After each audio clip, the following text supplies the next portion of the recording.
Welcome to Diplomatic Channel. I am Amarachi Ubani.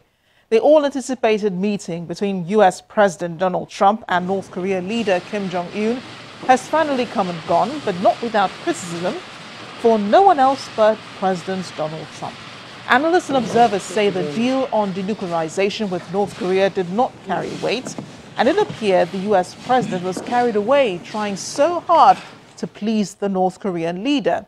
Members of the Trump administration spent the rest of the week defending what the president said and did in Singapore, saying, no, the president did not give too much away and did not promise to lift sanctions on North Korea without efforts being made towards denuclearization. Here's what the U.S. president said at the press conference in Singapore that got everyone talking. Chairman Kim and I just signed a joint statement in which he reaffirmed his unwavering commitment to complete denuclearization of the Korean Peninsula. We also agreed to vigorous negotiations to implement the agreement as soon as possible. I want to get our soldiers out. I want to bring our soldiers back home. We have right now 32,000 soldiers in South Korea, and I'd like to be able to bring them back home, but that's not part of the equation right now. At some point, I hope it will be, but not right now. He talked about withdrawing U.S. troops from South Korea to the dismay of South Korea, which had seen the military drills with the U.S. as deterrent to North Korea, and which North Korea has always seen as a provocation. But the message of the meeting was received differently on the North Korean side. State media, which relayed news and outcome of the summit the day after, spoke of the historic meeting pioneering a new history, highlighting concessions by the U.S. president and the prospect of a new era of peace and prosperity in the Korean peninsula. And that drew further explanation by the United States on what President Trump meant at the press briefing. And contrary to what critics say that the deal between President Trump and leader Kim Jong-un did not carry much weight or draw much commitment from Mr. Kim, President Trump thought otherwise, as he explained to Fox News. I signed an agreement where we get everything, but they say Trump lost because he agreed to meet. Trump agreed to meet. Got the picture. No, it's a funny thing. You got to watch your CNN. I mean, what a fraud it is. They go. They're listening. They're right behind you. That's fine. Trump, do you hear me? Trump agreed to meet. I say, I agreed to meet. Of course you got to agree to meet. If you don't agree to meet, you know what you're going to have? You're going to have nuclear war. That's what you're going to have. Earlier, I spoke to former permanent secretary at the Ministry of Foreign Affairs, Ambassador Keshi, on the summit and the outcome. Do you think North Korea got what they wanted from this summit? Absolutely. If you have to use sports language and say, well, this is round one of first set, if it's tennis, North Korea certainly won the first set. From day one, bear in mind that they took the initiative to write to South Korea. They wanted to be part of the Olympics.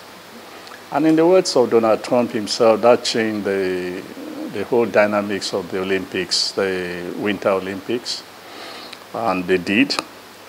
From the Winter Olympics, they indicated they want to talk with South Korea. They indicated they want to talk with the United States president, and Trump fell into it and wanted to make a deal with them, and they did. And so from the word go, they seem to have suddenly realized that with their nuclear power, the world will listen to them, and the world is listening to them, because suddenly after about 2 or 3 years in office, the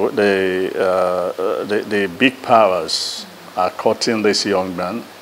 He's held 2 or 3 meetings with the president of China, which didn't take place for the last couple of years. He's met with the Russian people, South Korea, and now the president of the United States, who actually had to leave his own base to travel,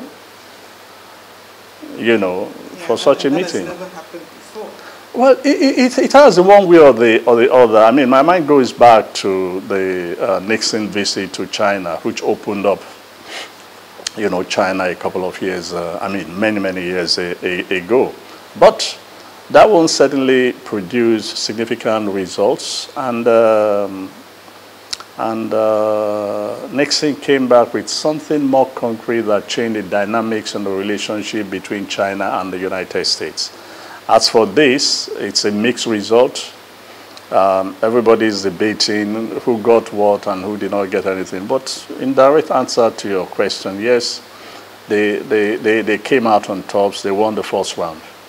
Then who can we attribute the success of the meeting to? I mean, I know Donald Trump, with his ego, felt that he deserved it. I would rather give it to the president of South Korea. Because long before Donald Trump came into the scene, the president of South Korea has always, expressed his desire for an open, talks and negotiation with North Korea. In fact, he campaigned on that. He campaigned on the unification of the North and the South. And that has been its singular policy to reach out to the, to the North. And from the day he assumed office, he actually started making overtures to the president, to North Korea, which was repulsed. Under, I think it was Obama, they actually did, quite a lot also, to reach out. It didn't work. Well, even under Clinton, they also did the same thing. Clinton would probably could have been the first American president, but it just coincided at the time they were engaged in serious conversation. Clinton was focused on the Middle East.